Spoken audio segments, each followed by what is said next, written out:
आवश्यक समाधान पर भी निरंतर काम करता रहा है। जैसे कोरोना के समय में अलग अलग सेक्टर्स की चुनौतियों से निपटने के लिए एक्सपर्ट्स और ऑफिसर्स के एम्पावर्ड ग्रुप्स बने थे, वैसे ही कल ही ऐसे 7 नए एम्पावर्ड ग्रुप्स का भी गठन किया गया है। ये ग्रुप, जैसा कि आपने मोदी जी का भाषण सुना ही होगा जो संसद में राज्यसभा में दिया गया है, तो उसमें कहा जा रहा है कि कोरोना जैसी स्थिति हो गई है और हम उसके लिए तैयारी कर रहे हैं। तो क्या कोरोना जैसी स्थिति आ गई है? क्या फिर से लॉकडाउन लगने वाला है? ये सरकार की कितनी बड़ी कमी है कि वो इस तरीके के भाषण दिए जा रहे हैं, जो कि जिन चीजों को पहले ही बचाया जा सकता था, जिन चीजों पे पहले ही रोक लगाई जा सकती थी, वो सरकार आज ऐसी स्थिति ला दी है कि अब कुछ नहीं किया जा सकता, अब बस इसका प्रभाव ही झेला जा सकता है। और इससे पहले मोदी जी ने एक और भाषण दिया था, सुनकर के हैरान हो जाओगे। लाल किले से 15 अगस्त को एक बार कह रहे हैं पंडित जी कि उत्तर कोरिया और दक्षिण कोरिया में लड़ाई चल रही है, इसलिए भारत में महंगाई बढ़ रही है। अब उत्तर कोरिया दक्षिण कोरिया कहां है और यहाँ पर महंगाई बढ़ने की बात नेहरू जी कह रहे थे। अध्यक्ष जी, इस युद्ध के कारण दुनिया में जो कठिन हालात बने हैं, उनका प्रभाव लंबे समय तक बने रहने की आशंका है। इसलिए हमें तैयार रहना होगा, हमें एकजुट रहना होगा। जो आपने सुना होगा कि नेहरू बोलते हैं कि कोई चीज अगर साउथ कोरिया में घटित हो रही है तो उसका प्रभाव भारत पे पड़ेगा। अरे क्यों नहीं पड़ेगा? भारत एक खुली अर्थव्यवस्था है, तो क्यों नहीं प्रभाव पड़ेगा? तो इस चीज को लेकर मजाक किया जा रहा था, लेकिन जब यही स्थिति मिडिल ईस्ट की चीजों का भारत पे प्रभाव पड़ रहा है, तो आज संसद में भाषण दिए जा रहे हैं। और ऐसी भाषण दिए जा रहे हैं कि कोरोना की स्थिति होगी, लॉकडाउन क्या अच्छी बात है? लॉकडाउन लगाना अच्छा है? ये चीजें बहुत अच्छी नहीं शोभा देती है। और ये स्थिति अभी केवल इसीलिए नहीं बनी, ये स्थिति बनी है बहुत पहले से।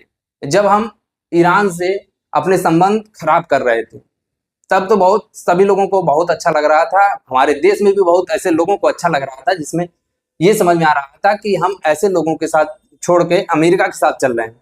लेकिन जो गांव का बहुत ही अमीर व्यक्ति होता है ना, वो कभी किसी का सगा नहीं होता। वैसे ही अमेरिका के कहने पे हमने ईरान के साथ अपना संबंध बहुत खराब किया, और उसके बाद वहां पे चाबहार पोर्ट से अपने पैसे लगाने के बावजूद फिर वहां से हमने अपने हाथ पीछे खींच लिए।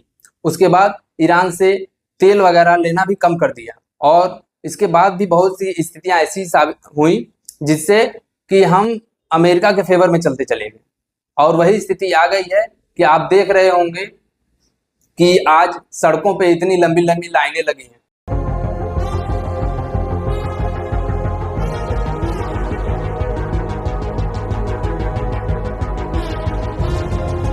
ये तेल की कमी नहीं है जिले में, आप लोग एकदम निश्चिंत होकर जितने की जरूरत है उसी हिसाब से तेल ले।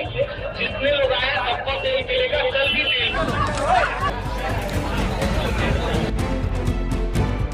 घंटे से खड़े हैं, मिल ही नहीं रहा है। आसपास के पेट्रोल पे पूरा सब ब्लॉक पड़ा हुआ है।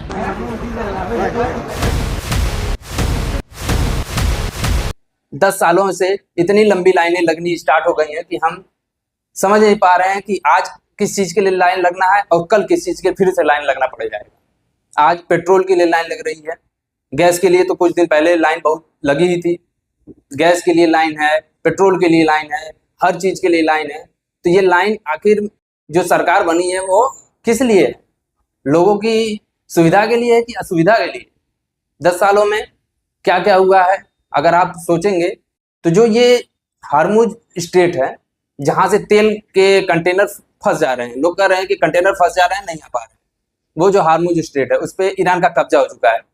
तो आप अगर मैप में देखेंगे तो हार्मुज स्ट्रेट के अलावा हमारा जो चाबहार पोर्ट था वो हार्मुज स्ट्रेट से बहुत ही पहले था, जहां से अगर ये स्थिति होती, अगर भारत वहां पे अपना स्थिति बनाए रखता तो वहां से तेल आराम से आ सकते थे।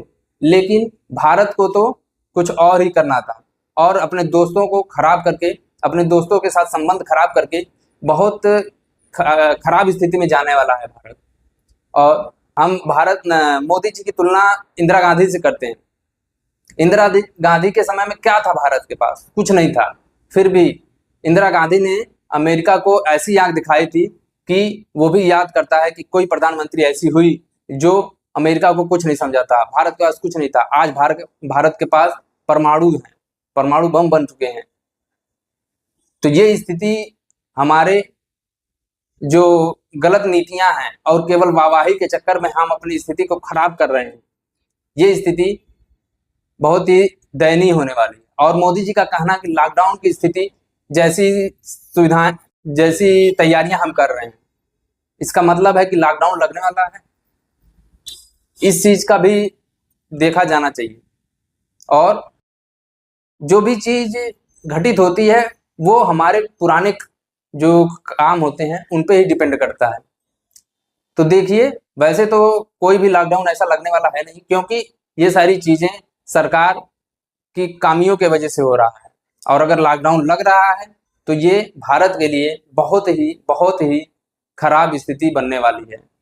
तो आप इंफॉर्मेशन ऐसे पाने के लिए हमारे चैनल से बने रहिए। धन्यवाद।